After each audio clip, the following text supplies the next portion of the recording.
acho que a importância do jornalismo para as descobertas científicas, e acho que também, enfim, de um modo geral, é que o jornalismo ele é uma espécie de uma linguagem produzida por senso comum, assim. Então, quando eu penso a relação do jornalismo com as descobertas científicas, é que, digamos, o jornalista como alguém que interpreta os fatos da sua época, assim, e comunica isso para diferentes públicos, quando ele, digamos, vai lidar com as descobertas científicas, né, e ele, de certa forma, vai ter a capacidade de transformar aquela linguagem, assim, uma linguagem acessível para um público comum, né?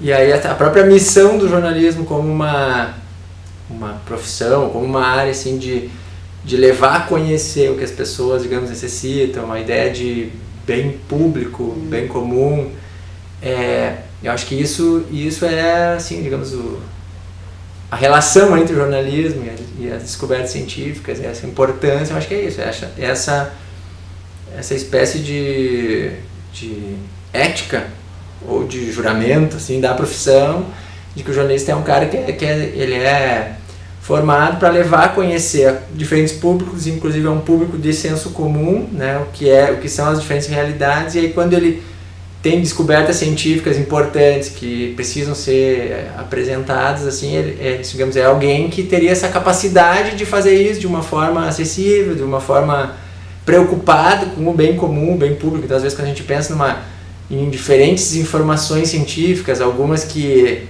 às vezes não podem ser reveladas, ou algumas que têm polêmicas, etc., esse jornalista ele teria que ter uma espécie que a gente chama de faro jornalístico, perseguir a verdade jornalística, diferentes versões sobre essa...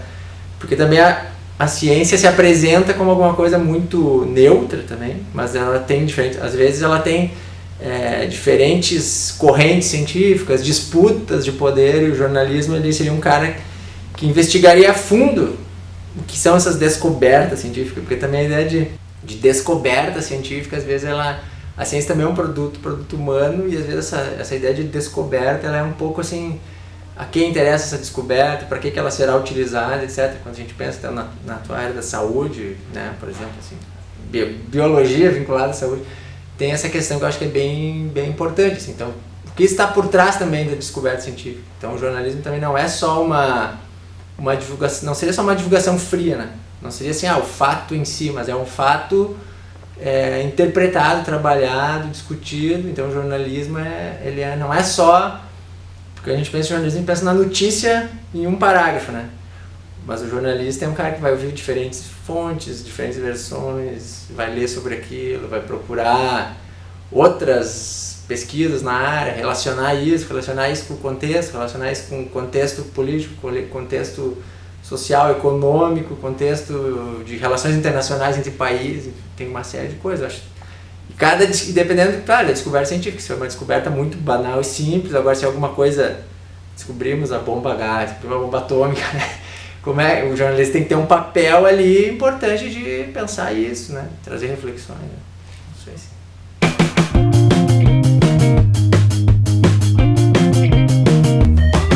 Como a gente vai tornar então essa linguagem de jornalismo científico mais atraente? Então vai depender da linguagem que a gente está trabalhando. Se é para TV, se é para o rádio, se é para o jornalismo impresso ou para a internet, né? Ou se é até para o que a gente tem que ter a ideia de uma comunicação convergente, todas as mídias, etc., né? Então, porque a internet hoje tem essa forma, assim, que a gente poder trabalhar vídeos, com áudios, com infográficos, etc. Existe a questão da precisão e da clareza da informação, então a grande preocupação é essa. A questão de ser atraente também vai depender do público. Então, assim, quando a gente pensa, quando fala em atraente, eu imagino que para um público geral, um público que não tem diretamente interesse nessas coisas, que se interesse por essa comunicação de ciência. Aí eu acho que existem esses recursos, né? Então, quando a gente pensa assim, e os recursos de linguagem, tem uma questão que é a estética, então que é assim, a qualidade disso, a qualidade desse texto, a qualidade desse vídeo, se é um vídeo bem feito, né?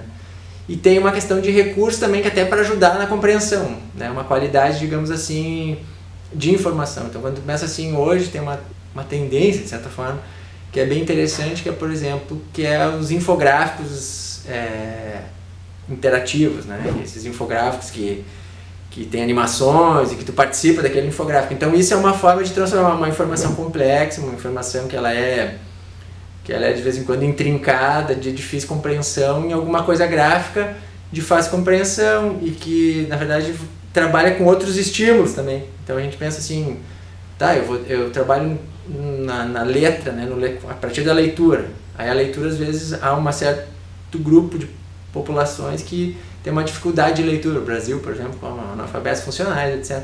Aí tu vai ver que o infográfico é uma opção assim de trazer informações interessantes, importantíssimas e tal, ilustrar elementos. Assim. Então acho que isso é uma das formas, digamos assim. Né? Outra forma, por exemplo, eu atuo num grupo de pesquisa que a gente tem um projeto em conjunto com a Universidade Autônoma de Barcelona. O nome do grupo é Processo Com. E a gente tem essa rede, então, e nesse grupo, por exemplo, de Barcelona, eles trabalham com uma ideia de tese a partir de audiovisual. Então, são uma espécie de documentários, eles entregam uma tese, não mais de uma tese, assim, essa tese que a gente conhece que é uma tese, o calhamaço, aquele de papel, mas é apresentar a tese num formato audiovisual, entende? Então, já é a ciência apresentada de uma outra forma. Então, a gente vê assim que, o jornalismo faz um papel de interpretação, mas a própria ciência também, ela pode ir na direção também das mídias, né? Ela pode também, e existem vários projetos, na verdade, existe a fotoetnografia, essas teses que se transformam, né? A etnografia é bem comum, assim, a gente fazer o rapport, né? Que é fazer um vídeo etnográfico após essa pesquisa, né? Ou fazer fotografias, etc. Então, a ciência também se vale de certas linguagens midiáticas, né? Cada vez mais. Então, a ciência também, quando ela vai pensar como trazer essa informação à tona, ela também vai se articular. Então, talvez assim, não seja só o jornalismo científico que busque na ciência, mas a ciência também busca no jornalismo, na publicidade, no design mesmo, formas de se apresentar, né? Quando ela vê essa necessidade também. Porque às vezes também isso tudo parte, eu imagino assim, tudo parte do princípio de como é pensada a pesquisa, como é pensada a tal da descoberta científica, para quem, quais são os interesses que estão ali e qual é o interesse na divulgação, né? Então acho que assim, a questão de tornar mais acessível, mais atraente, vai depender muito também de quem está produzindo. Se a gente pensar em pesquisas científicas que vão determinar, por exemplo, diferenciais competitivos, por exemplo, para certos lugares, então isso assim, essa pesquisa, às vezes ela nem vai querer ser tão traduzida, entende? Porque às vezes, eu publiquei um artigo lá que é sobre uma descoberta ultra importantíssima que meu país agora vai ter ali descobrimos a cura do HIV, etc. Como foi isso, né? Às vezes essas informações até nem querem, claro que na ciência vai ter lá o artigo científico descrevendo, mas de certa forma, assim, às vezes isso nem é tão, né, não há tanto interesse, né, em se divulgar. Então acho que tudo depende dessas coisas. Né?